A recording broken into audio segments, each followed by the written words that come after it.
Hello student, welcome back to my channel Samrat academy. Student, जितने बच्चे 1 मार्च को इंग्लिश का पेपर देने वाले हैं, कल आप लोगों का पेपर है, ठीक है। उसके लिए वीडियो बहुत ही ज्यादा इंपॉर्टेंट है। एक ही क्लास में सारे मोस्ट इंपोर्टेंट क्वेश्चन मैं ले लिया हूं, ठीक है। अगर इस क्लास को पूरा देख के जाते हो तो 100 पे आराम से 95 मार्क्स ला सकते हो, ठीक है। पूरे हमने जितने टॉपिक के क्वेश्चन होते हैं सारे टॉपिक के क्वेश्चन हमने बना रखे हैं। एक भी प्रश्न हमने छोड़ना नहीं चाहिए, इंग्लिश ग्रामर हो चाहे आप लोगों के लिटरेचर हो, ठीक है। हर एक सेक्शन के क्वेश्चन हमने इसमें लिया है, तो वीडियो बहुत ज्यादा इंपॉर्टेंट है। अस्थायी रूप से इस वीडियो को डाउनलोड करके अच्छे तरीके से इस पूरे के पूरे क्वेश्चन को अच्छे तरीके से लर्न कर लेना। तो मेरे प्यारे विद्यार्थी, वीडियो को शेयर कर दो और चैनल पर नया तो चैनल को जरूर सब्सक्राइब करके बेल आइकन को प्रेस कर लेना। चलिए वीडियो स्टार्ट करते हैं। देखो, सबसे पहले हम लोग लेटर देख रहे हैं, ठीक है। लेटर जो कि 4 नंबर के लिए एग्जाम में आता है। देखिए, ये जो लेटर आपको बता रहा हूँ, लेटर बहुत ज्यादा इंपॉर्टेंट है, इसको आप तैयार करके जाना किसी कीमत पे, ठीक है। लेटर यह है कि write a letter to your friend to invite him on the occasion of your marriage. कह रहा है कि राइट अ लेटर, एक लेटर लिखो योर फ्रेंड, अपने दोस्त को, टू इनवाइट, इनवाइट करने के लिए, him to on occasion of your marriage, अपने शादी के ओकेशन के लिए, ठीक है, इनवाइट करो उसको। तो देखिए, सबसे पहले वही चीज कि यहाँ पे सेंडर टू एड्रेस होता है, जो सेंडर जो भेजता है उसका एड्रेस, ठीक है। तो यहाँ पे आप लोगों की एजी विकासपुरी, न्यू दिल्ली, मई, जिस डेट को लिख रहे हो ये आप लोगों का डेट होना चाहिए। तो ये तो सेंडर का एड्रेस है, तो सेंडर का एड्रेस यहाँ पे अपना लिख दोगे, ठीक है। इसके बाद लिखोगे माई डियर कमल, ठीक है। जो भी आपके फ्रेंड का नाम रहेगा यहाँ पे अपने फ्रेंड का नाम लिखोगे, माई डियर, जो भी आपका फ्रेंड का नाम होगा, ठीक है।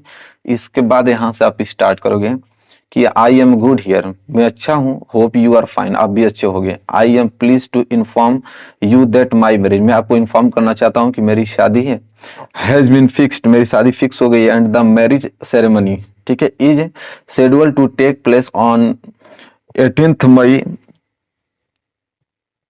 यहाँ पे जो आप लोगों को पूरा डेट होगा, डेट लिख लीजिएगा, लेकिन हालांकि याद रखिएगा कि पूरा 2022 नहीं लिखना, आप लोगों को एक्स बना देना है, ठीक है। मतलब इस डेट को मेरी शादी फिक्स हो गई है, ठीक है। This is an advance information to you, ठीक है, ये आप लोगों को एडवांस बता रहा है इंफॉर्मेशन के लिए। A formal invitation card is being sent to you separately, मैं तुम्हें फॉर्मल इनविटेशन भेज रहा हूँ, ठीक है, तुम्हें सेपरेटली के लिए, तुम्हारे लिए, ठीक है। The marriage party will go to Noida, ठीक है, जो मेरी मैरिज पार्टी है, ठीक है, इसके बाद हम लोग नोएडा चले जाएंगे।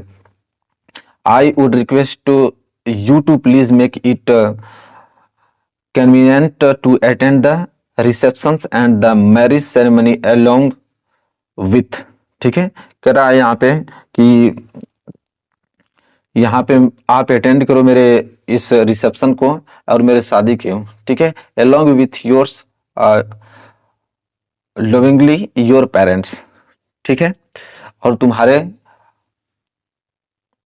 तुम्हारे साथ अपने माता पिता को भी लेकर आना, ठीक है, along with your loving your parents, ठीक है।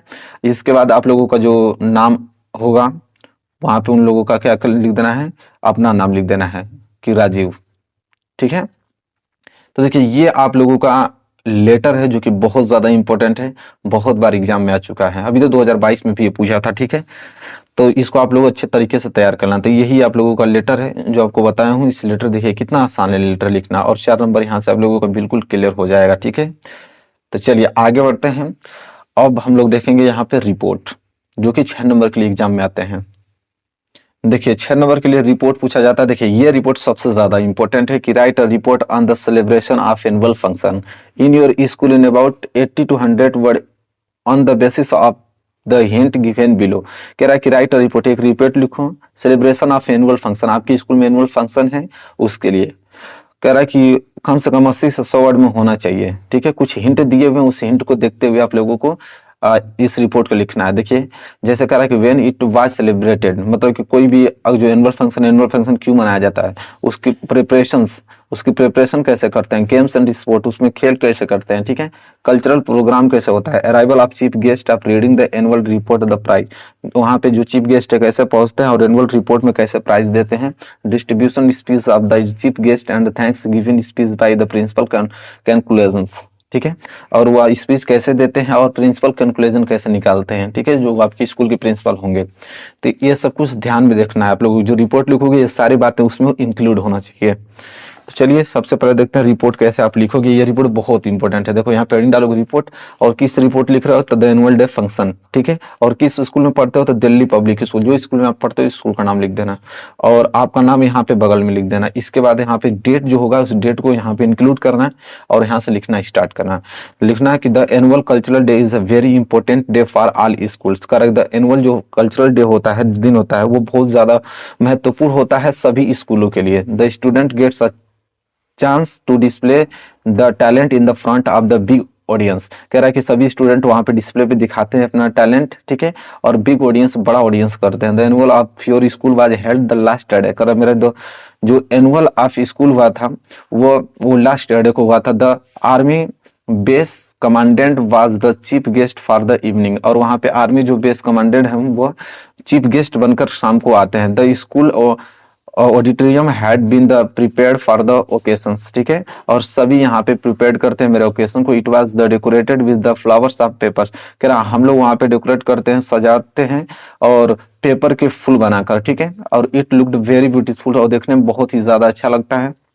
The chief guest arrived on the time and took his seat. जो चीफ गेस्ट होते हैं वो पहुंचते हैं अपने समय पे और अपने सीट पे बैठते हैं। He was welcomed with the bouquet of flowers presented by to the nursery children. Nursery children के जो छोटे छोटे बच्चे हैं वो भी आप लोगों को फूल लाते हैं और वहां पे प्रेजेंट करते हैं, अपना दिखाते हैं।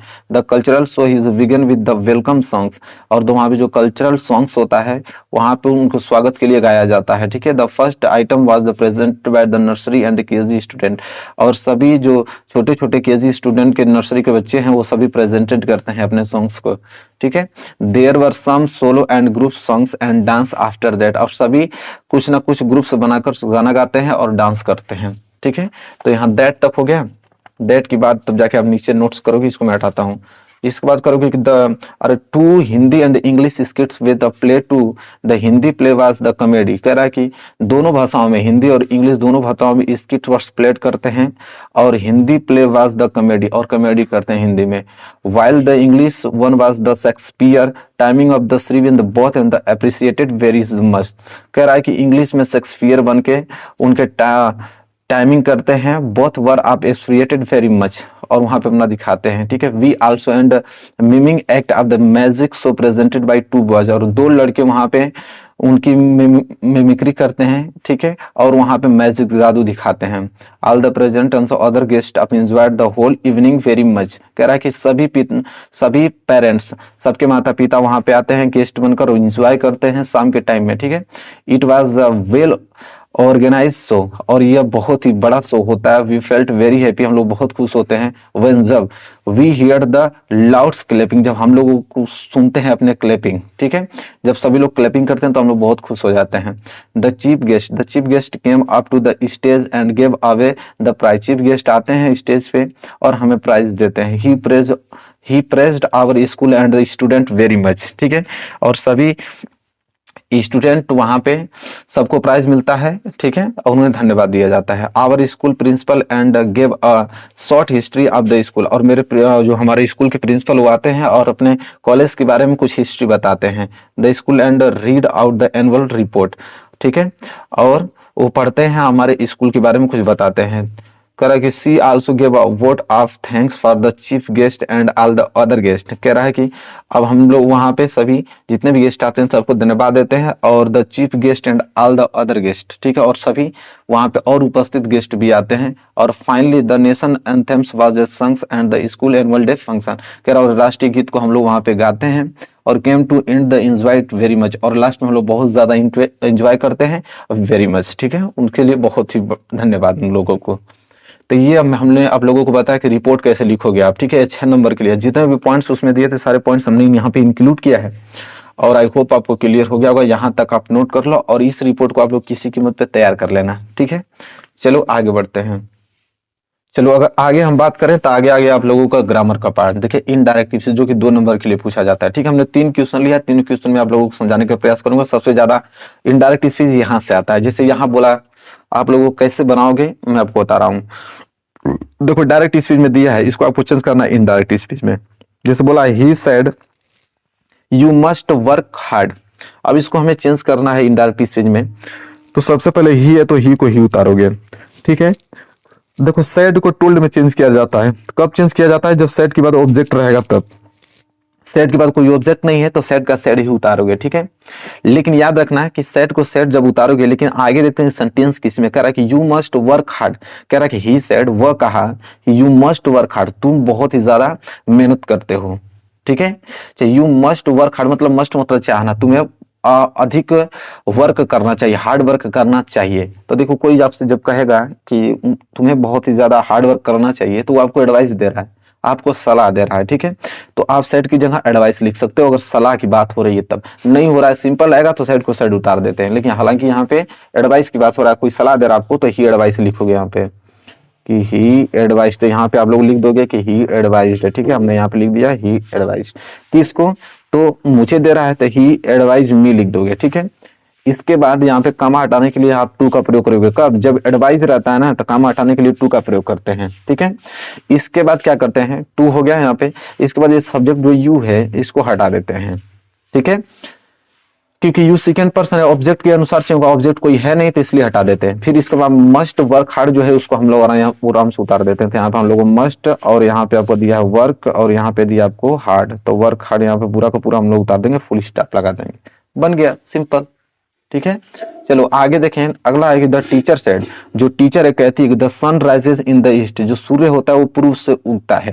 तो देखो जब आप लोगों का the sun rises in the east, यहाँ पे आप लोगों को यूनिवर्सल ट्रूथ आ जाए, कोई सत्य वाली बातें आ जाए तो वहां पे कोई चेंज नहीं करते हैं, ठीक है। जैसे कि तैसे उतार, जैसे जैसे द टीचर सेड है ना, द टीचर सेड उतार दोगे पूरा के पूरा। तो यहाँ पे द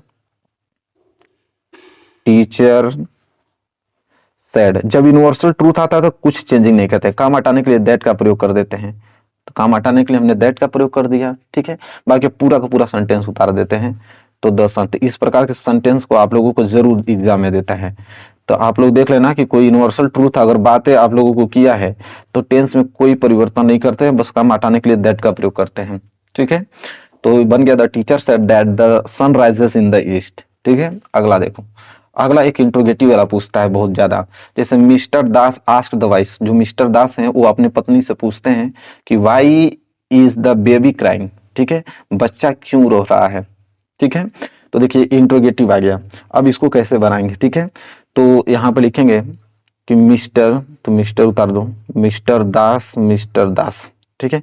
आस्क्ड हिम वाइफ, पूरा उतारोगे कि mister Das asked his wife, तो हीज वाइफ हमने उतार दिया यहाँ तक, ठीक है। अब देखो कामा हटाने के लिए इसका कामा का प्रयोग नहीं करते हैं, जो इन्वर्टेड कामा हटाने के लिए काम यहाँ पे दैट का प्रयोग नहीं करते हैं, जो आप लोगों का WH वर्ड होता है उसी को हम लोग उतार देते हैं। तो यहाँ पे वाई है तो वाई को हम लोग क्या करेंगे, उतार देंगे, ठीक है। वाई उतार दिया।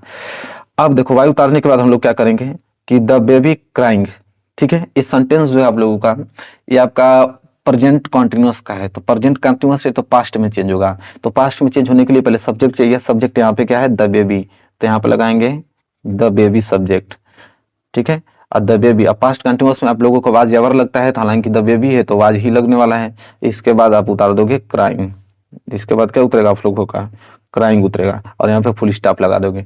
तो देखो कितना सिंपल, जब इंट्रोगेटिव वाला आ जाए तो mister Das asked his wife, तो यहाँ तक उतार दोगे। कम हटाने के लिए वही आप लोगों को प्रयोग करते हैं जो डब्ल्यू इंट्रोगेटिव में वर्ड यूज किया गया, वाई को वाई उतार दिया। इसके बाद प्रेजेंट कंटिन्यूअस है तो पास्ट कंटिन्यूअस में चेंज कर देंगे, सिंपल बन गया। यही था आप लोगों का इनडायरेक्ट स्पीच, इसी तरह चेंज करते हैं। आई होप क्लियर हो गया होगा। अगर आगे हम बात करें तो आता है आप लोगों का पैसिव वॉइस, ठीक है। तो एक्टिव वॉइस में दिया रहेगा, आपको पैसिव वॉइस में चेंज करना होगा। इसमें भी हमने 3 लिया है, पूरा समझाने का प्रयास करूंगा आप लोगों को। चलिए इसको देखिए, तो देखिए कैसे चेंज होगा। कर रखिए student are doing a lot of work. देखिए पैसिव वॉइस में होता है क्या है कि जो एक्टिव का सब्जेक्ट है ना, वो जो एक्टिव का सब्जेक्ट है वो इसका ऑब्जेक्ट बन जाता है, इसका जो ऑब्जेक्ट है इसका सब्जेक्ट बन जाता है। तो हमें पैसिव वॉइस चेंज करना है तो सबसे पहले हमें सब्जेक्ट चाहिए, और सब्जेक्ट क्या बनेगा, इसका ऑब्जेक्ट, ठीक है। तो इसका ऑब्जेक्ट क्या है यहाँ पे देखेंगे तो देखो लिखा है अ lot of work, a lot of work, क्योंकि यहाँ तो आप लोगों का वर्ब हो गया, वर्ब के बाद आता है ऑब्जेक्ट। तो ये जो ऑब्जेक्ट है पूरा इतना, तो ये ऑब्जेक्ट इसका सब्जेक्ट का काम करेगा जब हम पैसिव वॉइस बनाएंगे, तो हमेशा याद रखना। तो अ लॉट ऑफ वर्क ये सब्जेक्ट बनेगा, तो यहाँ पे लिखेंगे अ लॉट ऑफ वर्क। तो अ लॉट ऑफ वर्क यहाँ पे क्या बन गया, आप लोगों का सब्जेक्ट बन गया, ठीक है। इसके बाद देखो आर डूइंग, प्रेजेंट कंटिन्यूअस है तो प्रेजेंट कंटिन्यूअस को जब पैसिव वॉइस में चेंज करते हैं तो यहाँ पे इज एम आर लगाते हैं और बीइंग लगाते हैं। तो अ लॉट ऑफ वर्क आप लोगों का सिंगुलर है, इसलिए हम लोग यहाँ तो इज लगाएंगे, लेकिन याद रखना पैसिव वॉइस में हमेशा इसके साथ बीइंग लगाते हैं। ठीक है, तो यहाँ बीइंग लगा दिया। इसके बाद वर्ब का थर्ड फॉर्म, डूइंग का थर्ड फॉर्म क्या होता है, जैसे डू, तो डू का फोर्थ फॉर्म डूइंग और डू का थर्ड फॉर्म डॉन होता है, तो डॉन। इसके बाद बाई लगाते हैं। इसके बाद यहाँ पे सब्जेक्ट लिखते हैं। ठीक है, तो इसका सब्जेक्ट क्या था, स्टूडेंट, अब यहाँ जाके इसका ऑब्जेक्ट बन जाएगा। ठीक है, तो यहाँ पे लिखेंगे स्टूडेंट। ठीक है, जिसका इसका ऑब्जेक्ट इसका सब्जेक्ट बन गया तो इसका सब्जेक्ट यहाँ पे जाकर ऑब्जेक्ट बन जाएगा। बस बन गया, अ lot of work is being done by student. ठीक है, इतना सिंपल होता है। चलो अगला देखो, अगला क्या है कि आई नो हिम वेल। देखो नो वाला आता है बहुत ज्यादा, तो रूल तो हम लोगों का वही काम करेगा आप लोगों का कि यहाँ पे देखो ऑब्जेक्ट क्या है, तो ऑब्जेक्ट आप लोगों का हिम है ना कि वेल। हिम आपका ऑब्जेक्ट है, तो हिम है तो हिम का अगर सब्जेक्ट बनाऊंगा तो यहाँ पे ही आ जाएगा, क्योंकि ही का ऑब्जेक्टिव केस हिम होता है और हिम का सब्जेक्टिव केस ही होता है, याद रखिएगा। तो हिम यहाँ पे ऑब्जेक्ट है और जब ऑब्जेक्ट को सब्जेक्ट बनाएंगे तो हिम का क्या हो जाता है, ही हो जाता है। ठीक है, तो ही हो गया। ही के बाद हम लोग लगाएंगे इज, तो ही इज, और फिर आपका वेल, तो ही इज वेल। और नो है ना, तो नो का थर्ड फॉर्म क्या होता है, नॉन। याद रखना एक चीज आपको बताऊंगी, जब भी आपका नो वाला आ जाएगा तो नो के साथ नॉन लगाते हैं, लेकिन इसके साथ टू लगाते हैं, इतना याद रखिएगा। बाई नहीं लगाते हैं, टू लगाते हैं, नॉन टू, और आई क्या हो जाएगा, मी। तो यही बात आप लोगों को बताना था कि जब नो आ जाए तो उसके साथ बाई नहीं लगता, नॉन टू लगता है। तो he is well known to me. Clear हो गया, कोई दिक्कत नहीं होना चाहिए। चलिए आगे बात कर लेते हैं। अगला देखिए, अगला प्रश्न यह है कि we did not important sugar last year. अब इसको हमें पैसिव वॉइस बनाना है। ठीक है, अब देखिए पैसिव वॉइस कैसे बनेगा, तो वही इसका सब्जेक्ट, देखो ऑब्जेक्ट क्या है इसका, शुगर, इसका सब्जेक्ट काम करेगा, तो यहाँ पे लिखेंगे शुगर। ठीक है, और देखो डिड नॉट लगा है, मतलब कि पास्ट कंटिन्यूअस और पास्ट इंडेफिनिट है। पास्ट इंडेफिनिट का ये आप लोगों का क्या है, निगेटिव है। तो सिंपल उसका कैसे रूल होता है, तो शुगर, यहाँ पे हम लोग वाज जबर लगाते हैं, तो शुगर हालांकि सिंगुलर है इसलिए वाज लगेगा, निगेटिव है तो नॉट लगेगा। ठीक है, और इसके बाद इंपोर्टेंस है तो इंपोर्टेंट लगा देते हैं। ठीक है, इसके बाद वर्ब का थर्ड फॉर्म लगाते हैं। ठीक है, तो वर्ब का थर्ड फॉर्म क्या हो जाएगा, वर्ब का थर्ड फॉर्म, इसमें वर्ब कोई है ही नहीं, तो वर्ब कोई नहीं रहता है, तो इसके बाद तुरंत लगाते हैं बाई, और इसके सब्जेक्ट वी का क्या हो जाता है, अस। ये तो लास्ट ईयर आप लोगों का जो लास्ट ईयर है, रिमेनिंग वर्ड लास्ट में लगाते हैं, तो लास्ट ईयर लास्ट में आ जाएगा, लास्ट ईयर। देखो क्या किया हमने, इसके ऑब्जेक्ट को इसका सब्जेक्ट बना दिया और हेल्पिंग और वाज लगा दिया, नॉट था तो नॉट लगा दिया। आपका मेन वर्ब कोई है भी नहीं है। ठीक है, तो मेन वर्ब नहीं है, इसलिए हमने मेन वर्ब की जगह इंपोर्टेंस जो है इंपोर्टेंस को लिखा। इसके बाद हमने बाई लगाया, इसके सब्जेक्ट का इसको ऑब्जेक्ट बनाया। ठीक है, बाई के बाद अस हो जाएगा, और जो रिमेनिंग वर्ड है लास्ट ईयर लास्ट में लगा दिया, बस बन गया। यही तरीका होता है आप लोगों का पैसिव वॉइस बनाने का। आई होप आपको क्लियर होगा, कोई भूलिएगा मत। ठीक है, चलिए मैं इसको साइड करता हूँ। अब अगला प्रश्न देखते हैं। देखिए अगला आता है पेंक्चुएशन। पेंक्चुएशन मतलब होता है चिन्हों का प्रयोग। ठीक है, चिन्ह का प्रयोग कहाँ करेंगे। ठीक है, पहले कैपिटल लेटर आता है, फुल स्टॉप कहाँ लगाते हैं, कैसे लिखते हैं। ठीक है, ये पेंक्चुएशन के अंतर्गत आता है। जैसे यहाँ पे आपको दे देखा कि I am going to Aligarh tomorrow to play a hockey match.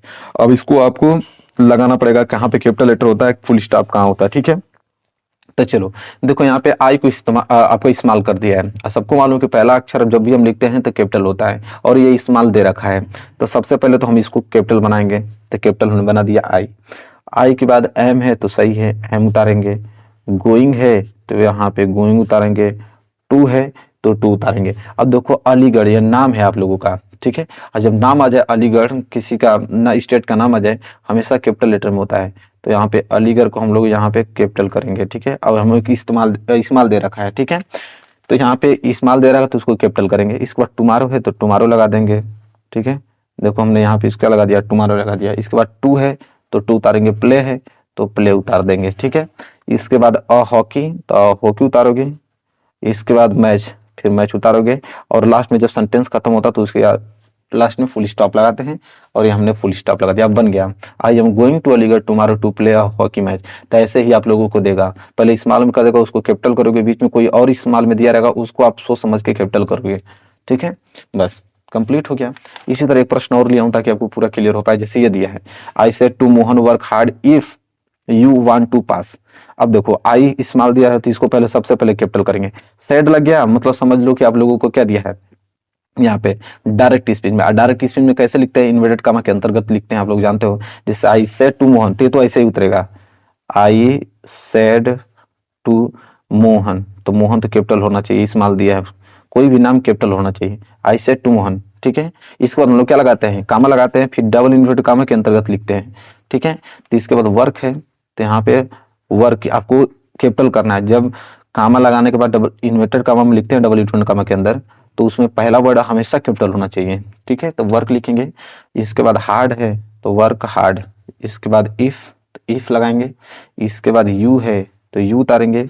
Want to पास, तो वांट टू पास लगा दिया हमने, और यहाँ पे फुल स्टॉप कर देंगे, ठीक है। और इसके बाद डबल इन्वर्टेड कामा यहाँ पे क्लोज कर देंगे। तो सबसे ज्यादा यही आता है, अगर बात करूं तो एग्जाम में सबसे ज्यादा यही आता है, ठीक है। डायरेक्ट स्पीच, डायरेक्ट स्पीच आएगा तो पहले इसको उतार लेना, कामा लगाना, फिर डबल इन्वर्टेड कामा के अंदर सेंटेंस को लिखते हैं। लेकिन याद रखना, जब डबल इन्वर्टेड कामा लगाना तो उसका पहला अक्षर हमेशा कैपिटल होना चाहिए, इस बात को नोटिस करना है। और लास्ट में फुल स्टॉप लगाना है, और यहाँ पे इन्वर्टेड कामा क्लोज कर देना। और यहाँ पे अगर इंट्रोगेटिव रहेगा तो यहाँ पे क्वेश्चन मार्क लगाना। तो ये सारी चीजें याद होना चाहिए।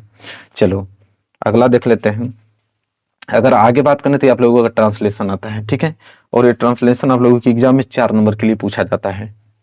देखिए कैसे ट्रांसलेट करोगे, जब तक आप लोगों को टेंस वगैरह मालूम नहीं रहेगा तब तक आप नहीं कर पाओगे, ठीक है। लेकिन हालांकि मैं आप लोगों को एक ट्रिक बता दूंगा कि कैसे ट्रांसलेशन को सॉल्व करते हैं।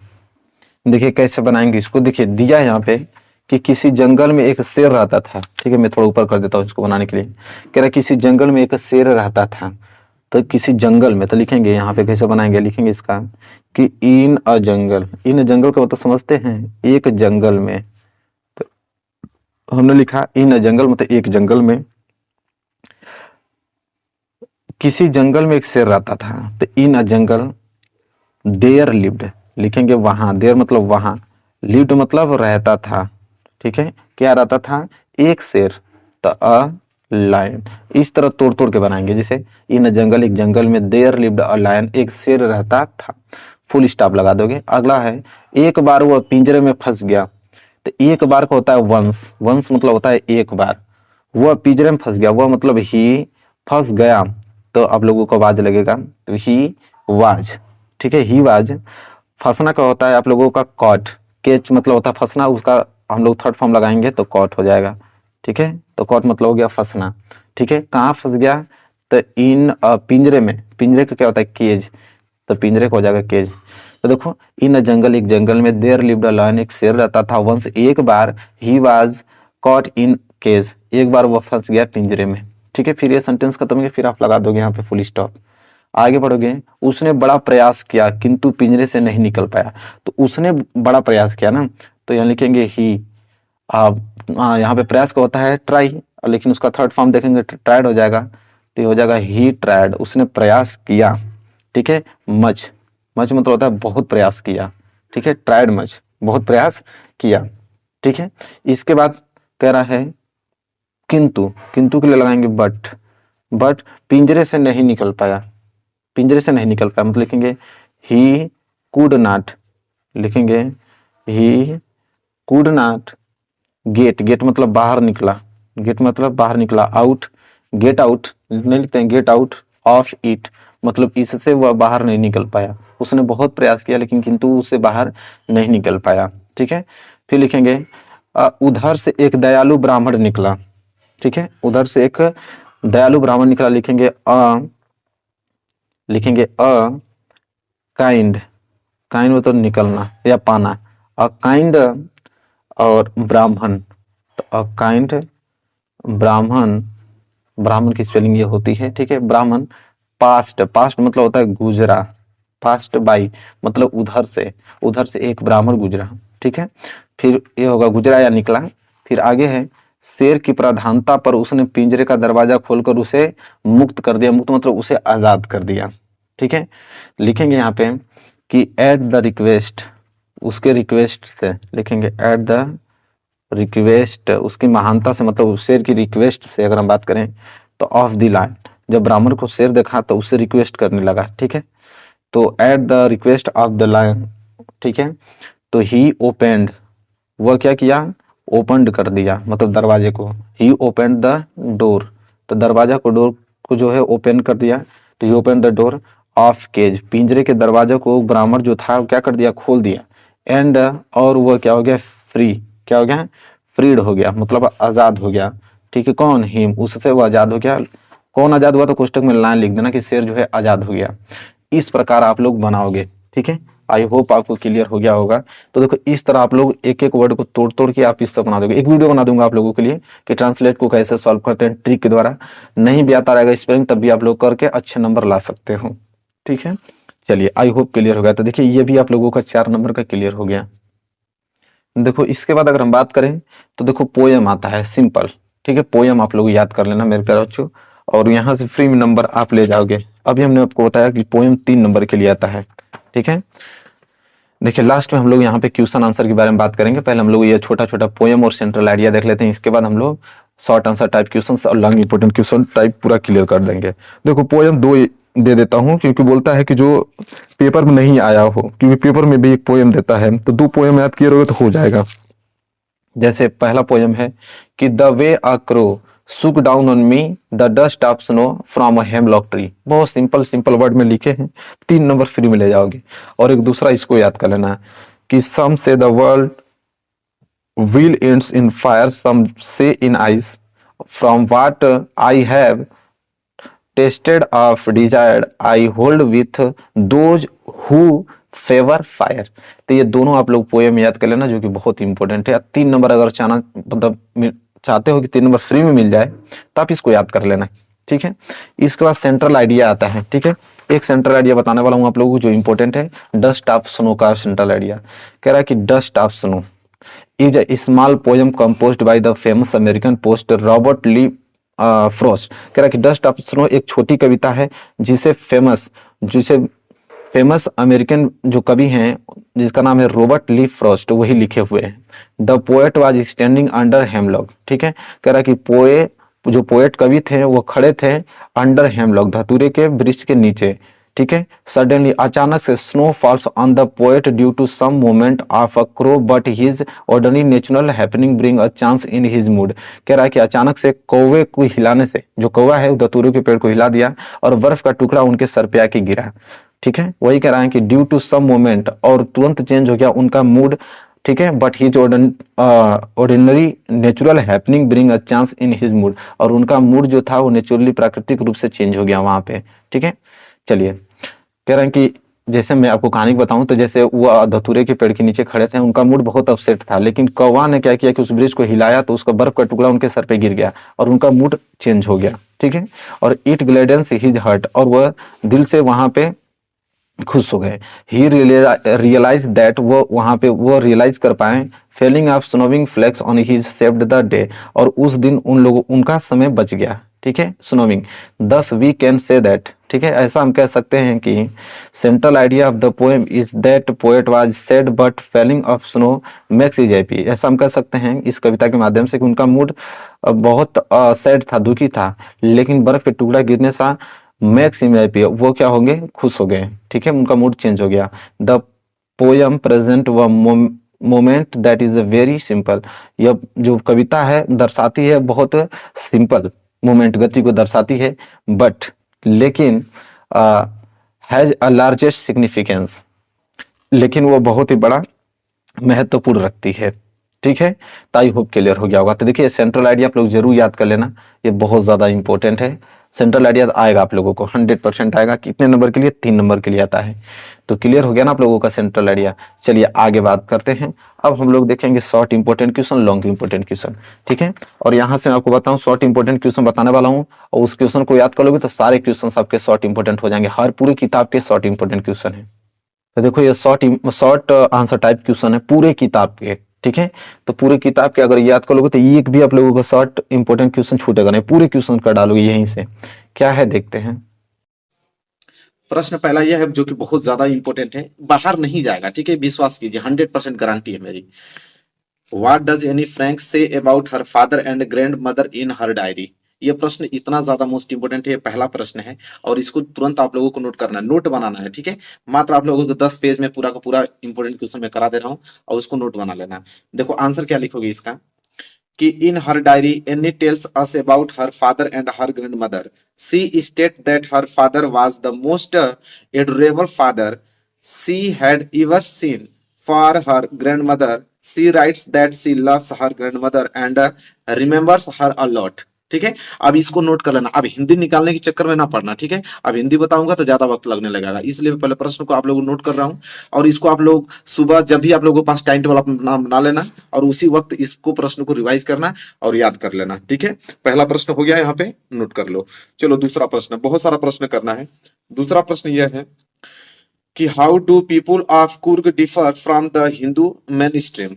ठीक है, अब इसका आंसर कैसे लिखोगे, प्रश्न दूसरा, जो कि बहुत ज्यादा इंपॉर्टेंट प्रश्न है, नोट करना है, याद करना है ईमानदारी से. ठीक है, इससे बाहर नहीं जाएगा. इंग्लिश में देखो, दिख रहा पूरा आप लोगों को. चलिए, the culture of Coorg is different from the main stream Hindu culture. This is visible from their martial traditional marriage and religious rites. The long black coat with an embroidered waist belt worn by the Arabs and the coats it is believed. ठीक है, believed के बाद अभी यहाँ पे बाकी है एक लाइन कि Coorg are possible of Greeks of Arabic descent. ठीक है, यहां तक आप लोगों को नोट करना है. ये क्वेश्चन दूसरे का आंसर है. ठीक है, तो दूसरा क्वेश्चन भी यहाँ पे कंप्लीट हो गया आप लोगों का. देखो तीसरा प्रश्न क्या बोल रहा है.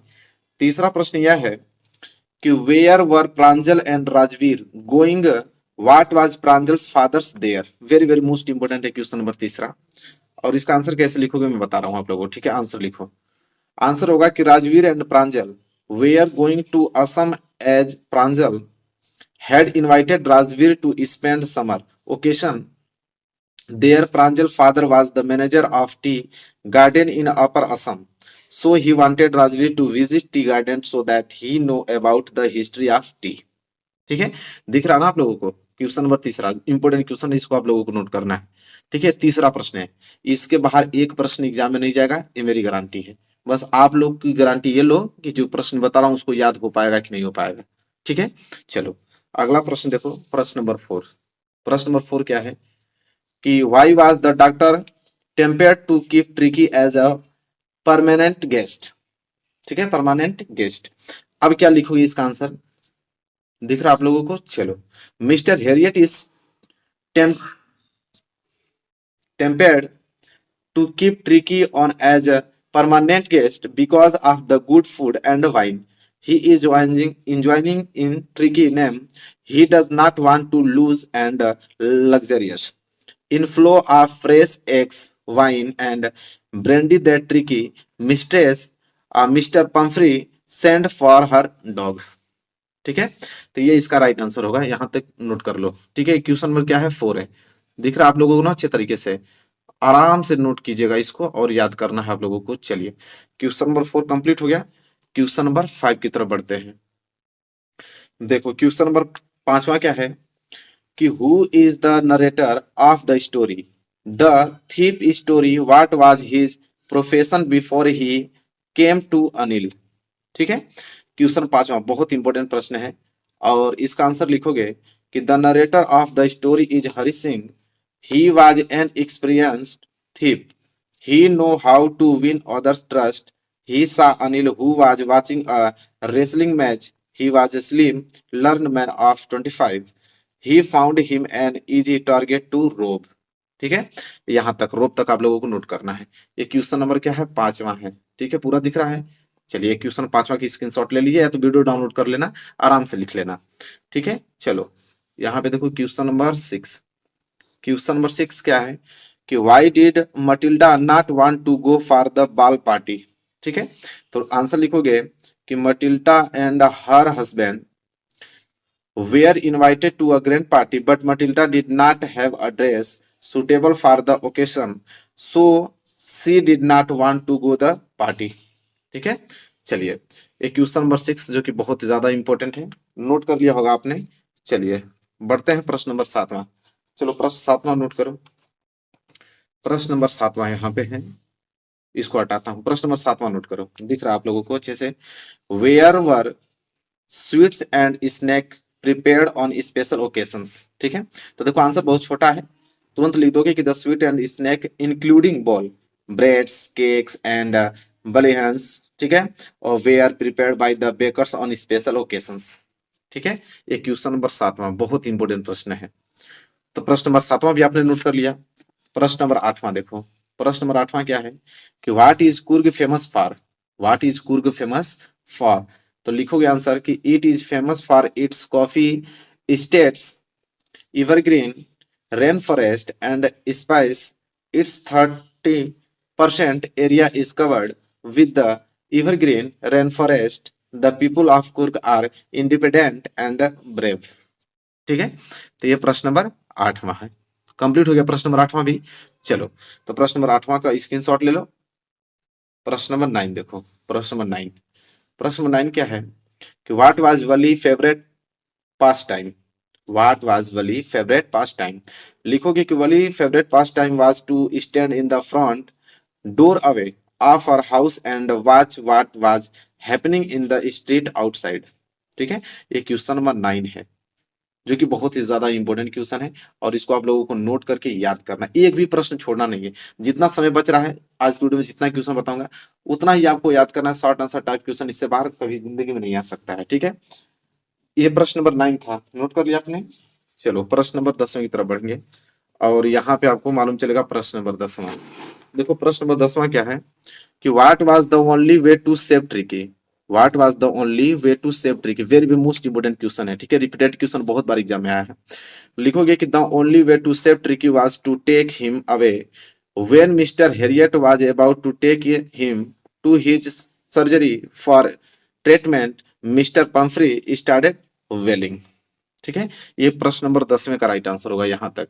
ठीक है, एक एक वर्ड आपको समझ में आ रहा होगा, हमने आराम आराम से लिखा है, सब कुछ दिख रहा होगा आप लोगों को, आराम से नोट कर लेना है आप लोगों को। चलिए, ये प्रश्न नंबर 10 कंप्लीट। प्रश्न नंबर 11 देखो, प्रश्न नंबर 11 क्या बोला है कि what kind of the thief Hari Singh was. कह रहा कि what kind of thief Hari Singh was. लिखोगे कि Hari Singh is a small time thieves, his real name is not Hari Singh, he keeps on changing names to escapes from police. His modus operandi is that he earns the trust of people and then robs them and flees. ठीक है, चलो ये प्रश्न number 11 है, complete हो गया आप लोगों का। चलिए प्रश्न नंबर 11 कंप्लीट हो गया। प्रश्न नंबर 12 देखो, 12 भी क्या है, छोटा है, तुरंत बता दोगे कि याद भी हो जाएगा कि how did Griffin save himself from Mr Halls. Very very most important question है।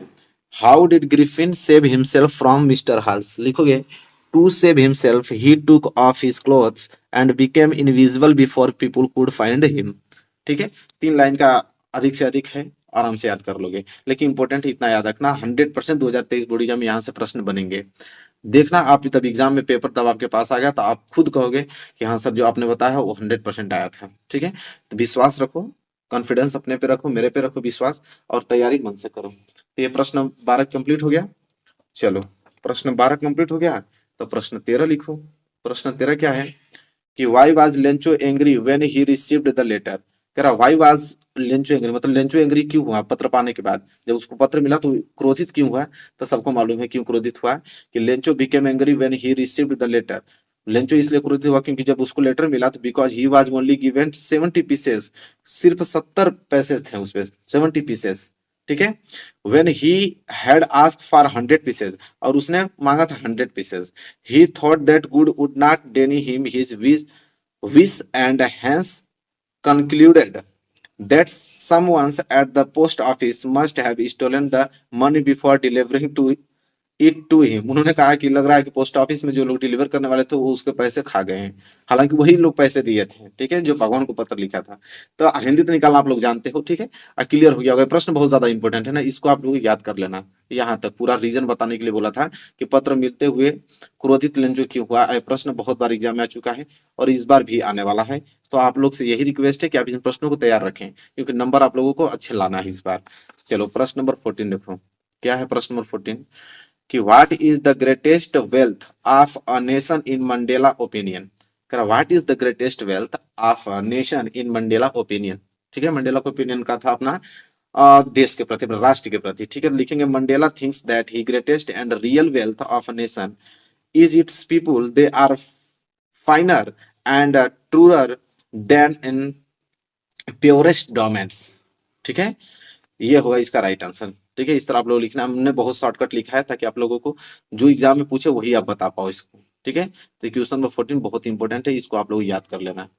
ठीक है, अब क्वेश्चन नंबर 14 कंप्लीट हो गया, तो क्वेश्चन नंबर 15 की तरफ बढ़ेंगे। क्वेश्चन नंबर 15 देखो क्या है।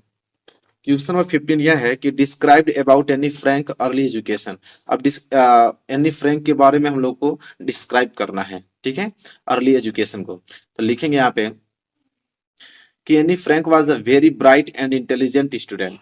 हर earliest education was in Montessori Lyceum in Amsterdam.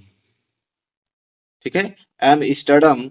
After that, she was enrolled in a school in Netherlands, but soon when Hitler restricted Jews from all activities, Anne Frank had to go to a Jewish lyceum. ठीक है, Jewish लेशियम। तो ये आप लोगों के लिए question जो है बहुत ज्यादा इंपॉर्टेंट है, क्योंकि ये पूछता हमेशा described about any Franks early education. ठीक है, तो आप लोगों को ये प्रश्न याद होना चाहिए किसी कीमत पे। ठीक है, अब चाहे जैसे भी आप याद करो, 1 घंटा पढ़ के 2 घंटा पढ़ के, लेकिन याद होना चाहिए, क्योंकि याद रहेगा तभी आप एग्जाम में लिख पाओगे। ठीक है, और उसी के नंबर आप लोगों को मिलेंगे, तो याद कर लेना। मैं बता दे रहा हूँ आप लोगों को। अगला प्रश्न देखो, 16वां। How was the behaviour of the doctor toward the dog. ठीक है, वेरी वेरी मोस्ट इंपोर्टेंट है, ज्यादा बड़ा भी नहीं, आप याद कर पाओगे आराम से। कि the doctor was a very sympathetic toward dog, he was worried about Tricky conditions, he asked time to time his health. ठीक है, तो कितना इंपॉर्टेंट क्वेश्चन है, बहुत इंपॉर्टेंट क्वेश्चन है। ठीक है, अभी 2022 में प्रश्न आया हुआ था। ठीक है, तो 2023 में भी ये प्रश्न बनेंगे यहाँ से, और इसको आप लोगों को बस याद करना है। छोटा छोटा आंसर है, आप याद कर पाओगे आसानी से। तो प्रश्न नंबर 16 भी कंप्लीट हो गया, और यहाँ पे देखोगे प्रश्न नंबर 17। देखो प्रश्न नंबर 17 क्या है कि what kind of thief Hari Singh was. What kind of thief Hari Singh was, तो लिखोगे कि Hari Singh is a small time thief, his real name is not Hari Singh, he keeps on changing names to escapes from police, his modus operandi is that he earn the trust of people and them robs them and flees। कह रहा है कि what kind of thief Hari Singh was. ठीक है, क्योंकि चोर का हरि सिंह नाम नहीं था, वो क्या करता था कि हरि सिंह, देखिए लिखा है ना कि Hari Singh is small time themes, मतलब वो बहुत छोटा चोर था, उसका रियल नेम हरि सिंह नहीं था। ही कीप्स ऑन चेंजिंग, वो अपना नाम बदलता रहता था। In helps from police, police को देखते हुए अपना नाम बदल देता था।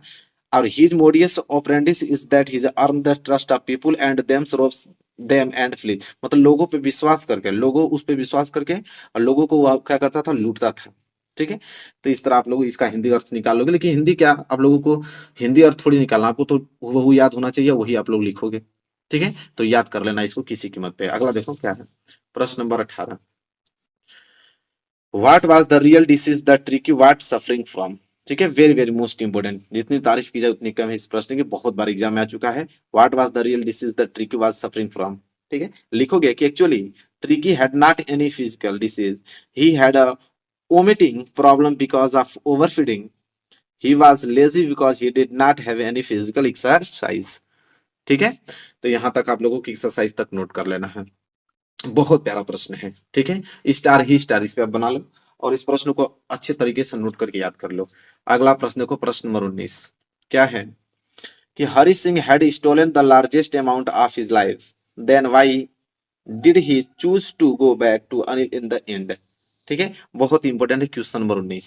आंसर कैसे लिखोगे इसका, तो आंसर थोड़ा अच्छा इसका है कि the things that motivated Hari Singh to go back in Anil was his love for getting an education, he realized that education could give respect, status and much more money than he could get from stealing। Anil had promised him to teach writing and adding numbers।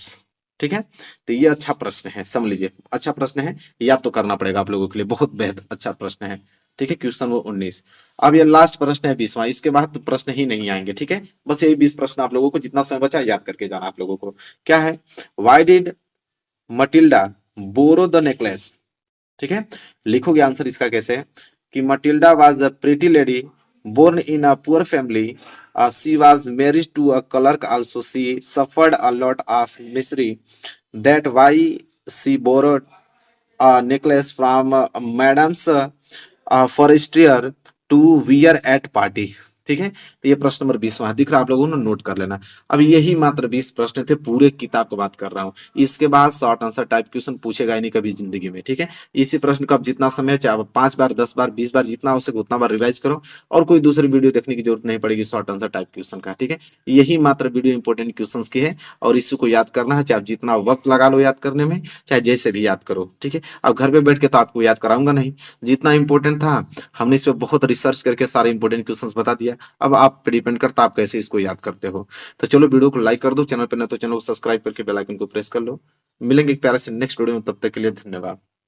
देखो पहला प्रश्न यहाँ पे है कि how did the post office employees and post master help Lencho, how did Lencho react to the their help. देखो ये प्रश्न जो है बहुत ज्यादा काफी इंपॉर्टेंट है, जितने प्रश्न मैं आपको बता रहा हूँ सारे इंपॉर्टेंट है, सबका नोट्स आपको बनाते चलना है, ठीक है।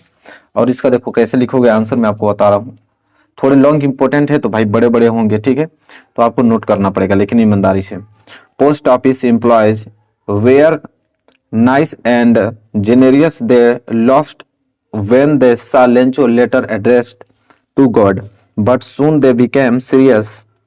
They were impressed by Lencho faith in God.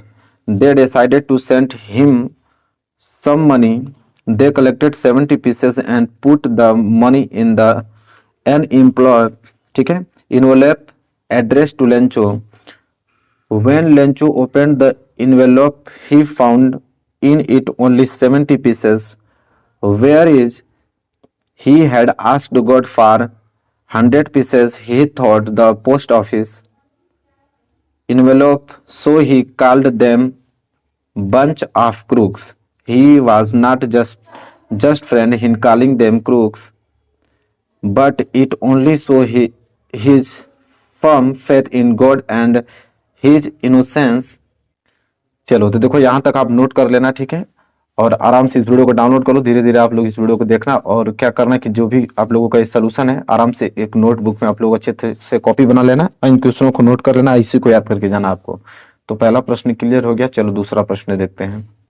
चलो देखते हैं क्वेश्चन नंबर दूसरा। देखो क्वेश्चन नंबर दूसरा ये है कि why did any Franks maintain a diary, ठीक है। मेंटेन अ डायरी, ये क्वेश्चन बहुत ज्यादा इंपॉर्टेंट है। एनी फ्रैंक का मेंटेन अ डायरी, इसका मतलब कह रहा है कि जो एनी फ्रैंक अपना डायरी कैसे मेंटेन करता था, ठीक है। तो देखिए इसका सोल्यूशन लिखेंगे कि Anne Frank decided to maintain a diary as she had no true friend, she figured paper had more patience than humans did, she had caring parents, a 16 years old sister and about 30 people. She could call her friends. However, she did not have any true friend. She did not confide in any of her friends. She knew the situations would never change, so she decided to maintain a diary, ठीक है। यहाँ तक दिख रहा है आप लोगों को, तो ये थोड़ा छोटा हमने लिख दिया है ताकि आप लोग, ये बहुत बड़ा था, हमने इसको उस रेंज में लिखा है ताकि आप इसको याद कर पाओ और अच्छे से नंबर ले पाओ, ठीक है। तो चलो ये भी क्लियर हो गया होगा आप लोगों के क्वेश्चन नंबर दूसरा, ठीक है। बस नोट्स करते जाओ, बहुत सारा क्वेश्चन कराना है आप लोगों को, ये हो गया। चलो अगला प्रश्न देखते हैं। चलो अगला प्रश्न नोट करो, क्या है कि why was Kisa Gotami in so much grief, what did she learn in the end, ठीक है। ये क्वेश्चन बहुत ज्यादा, मतलब 2022 में भी क्वेश्चन बहुत बार पूछा गया था, ठीक है, और इंपॉर्टेंट क्वेश्चन है। इसका आंसर कैसे लिखोगे, चलो यहाँ से नोट करो।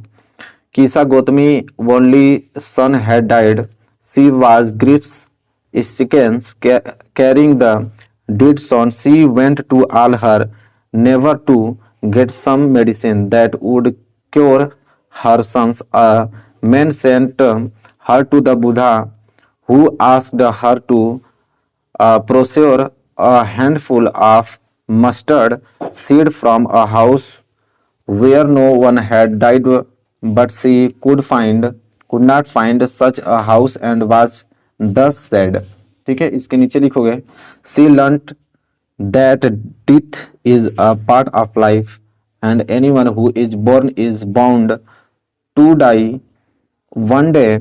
Buddha told her that only she wise to not griefs and they accept the reality. This gave her strength to overcome grief. ठीक है, यहाँ से जाके कंप्लीट हो गया और यहाँ तक नोट कर लेना आप लोग।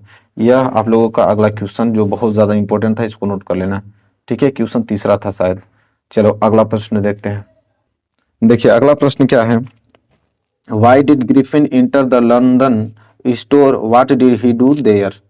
ठीक है, तो क्वेश्चन है, नोट कर लेना, इंपॉर्टेंट है। इसका आंसर कैसे लिखोगे कि Griffin was wondering on the streets of London in mid winter, the air outside was chilling cold and he needed clothes to save himself from this unbearable weather. Griffin broke open the box and wrappers and dressed himself in warm clothes.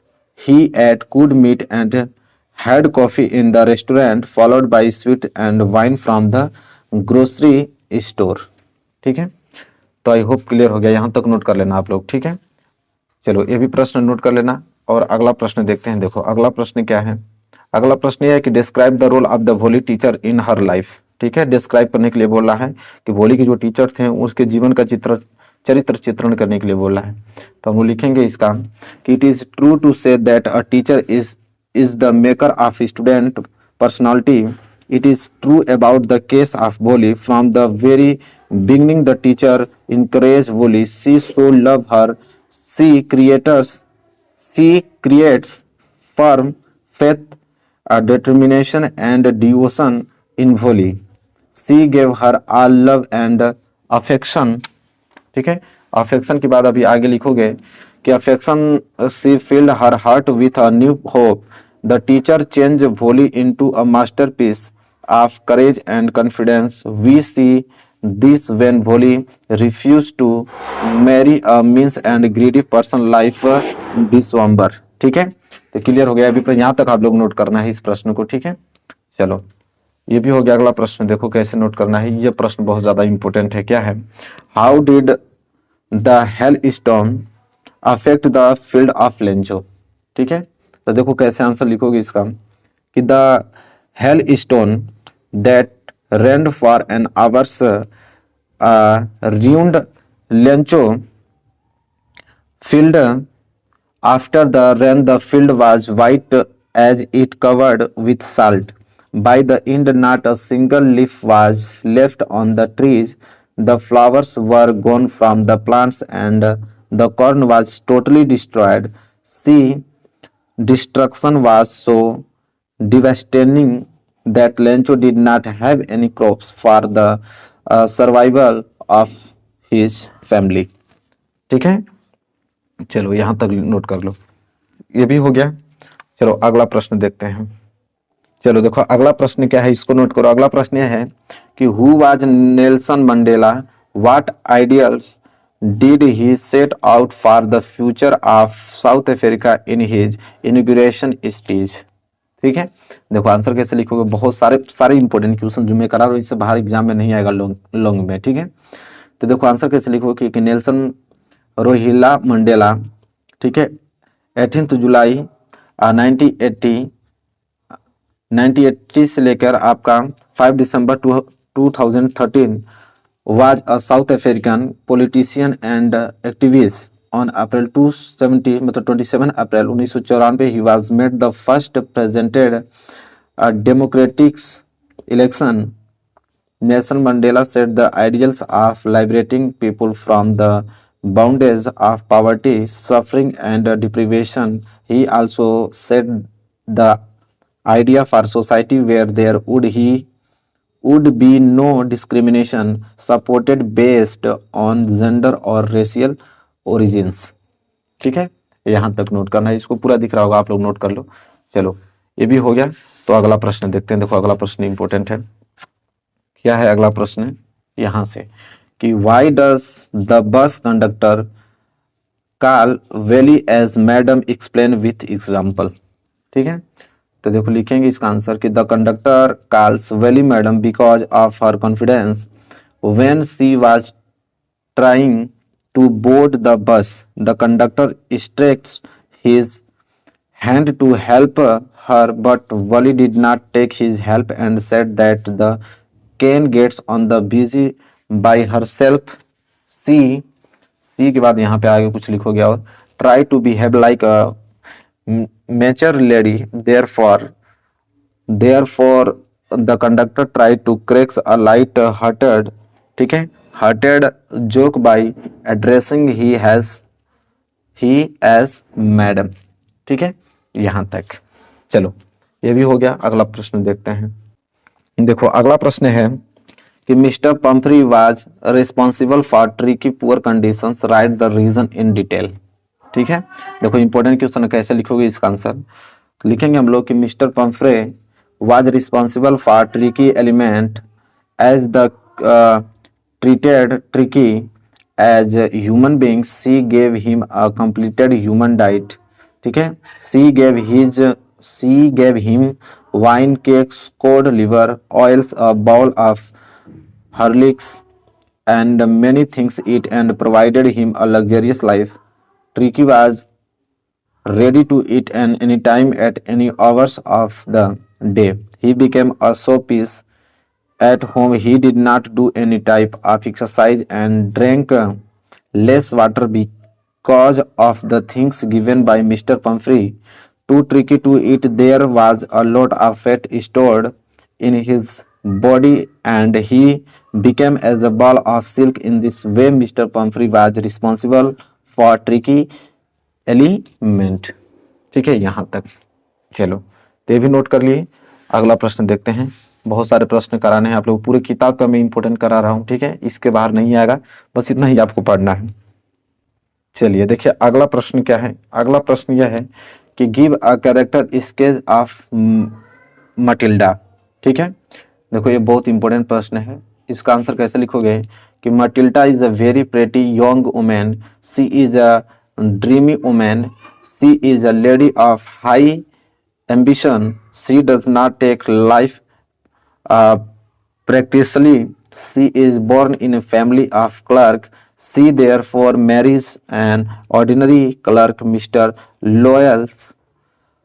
She loves to be loved by rich men, she is admired greatly by all present at the party, she loses the necklace, she buy a new necklace and return it. She now had taste of real poverty. She has to do all the household work herself. She loses her beauty. She ruins her life because of the foolish desire. It take the Loyals 10 years to repay the money. She grow rough, hard and in old woman. ठीक है, चलो तो देखो ये भी प्रश्न हो गया, इसको नोट कर लेना है और आगे हम बढ़ेंगे। अगला प्रश्न देखते हैं। चलिए देखिए अगला प्रश्न देखते हैं। अगला प्रश्न यह है कि brings out Lencho immense faith in God.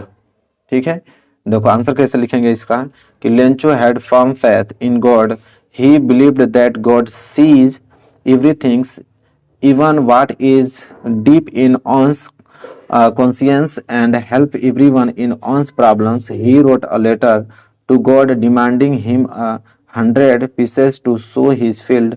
Again, he believed that God is the only one who will help him in his bad situations. He asked God for a little shower, but instead he got a hailstorm. Then too he believed God and wrote a letter to him asking for help. ठीक है, चलो तो ये भी note हो गया आप लोगों का, ये भी प्रश्न क्लियर हो गया आप लोगों से। चलो अगला प्रश्न देखते हैं। देखो अगला क्वेश्चन यह है, यहाँ से नोट करो। अगला प्रश्न यह है कि what were the difficulties faced by Nelson Mandela in achieving freedom for his peoples.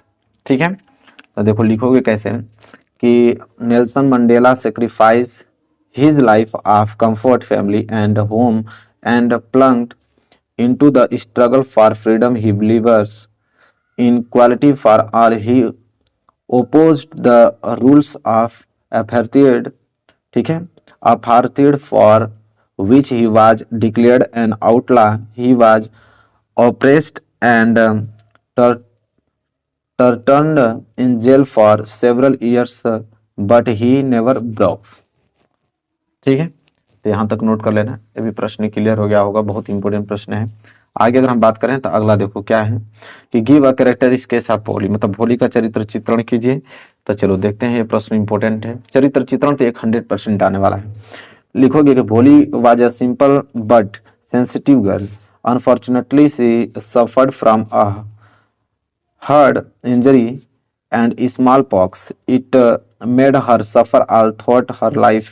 She could not speak till she was 5. She stormed when she started speaking. The attack of smallpox had permanently disfigured her whole body, leaving black pox marks. ठीक है, box mark हो गया। अभी आ गया और लिखना हम लोगों को, यहाँ तक नोट कर लिए ना। इसके बाद लिखोगे यहाँ से, इसको मैं हटाता हूँ, उसके नीचे ही जस्ट लिखोगे कि she was a hard working and dedicated learner with her teacher's support she grew to be confident bold and independent saying her teacher's faith in her abilities she made effort in improve her self her confidence and bold attitude to raise her voice against a social evils proved that she was educated in true sense of term. ठीक है, चलो इसके बाद देखो, यहाँ तक note किया। अगला प्रश्न देखो क्या है। अगला क्वेश्चन यह है कि discuss the role of a bright mothers in making him a scientist in detail. लिखोगे इसका आंसर कि when his father died he was in 3rd grade. He was the only child of his parents. He could not do much in north of Reading, Pennsylvania. He used to collect things. He started collecting butterflies. He became an astronomer too. Sometimes he also did stargazing all night. His mother became his friend. She also bought him home friend. By the time he was in 2nd grade, he had collected all 25 species of butterfly. His mother encouraged his इसके बाद लिखोगे interest in learning. She could take him on trip. She bought him telescope, microscope, and camera and other equipment. Thus she played an excellent role in making her sons a greatest scientist. ठीक है, great scientist. तो यहाँ तक हो गया, इसको note कर लेना। लास्ट प्रश्न देखो, ये लास्ट प्रश्न है, इसके बाद पूरे सारे क्वेश्चंस खत्म। कि give a character sketch of Hari Singh, मतलब हरी सिंह का चरित्र चित्रण के लिए बोल रहा है। लिखेंगे सिंपल है कि Hari Singh was a small time thieves. Hari Singh was not his actual name and he kept changing names so that the police could not get hold of him. He was a liar as well because he even lied to Anil that he could cook. His main job was to be friend with people and then deceived them and rob them and run away. ठीक है, बस ये complete हो गया पूरे के पूरे किताब के जो भी लॉन्ग क्वेश्चन था पूरे की किताब में हमने बता दिया आप लोगों को, इससे बाहर नहीं जाएगा। हाँ, इसको नोट करना, अच्छे से याद कर लेना।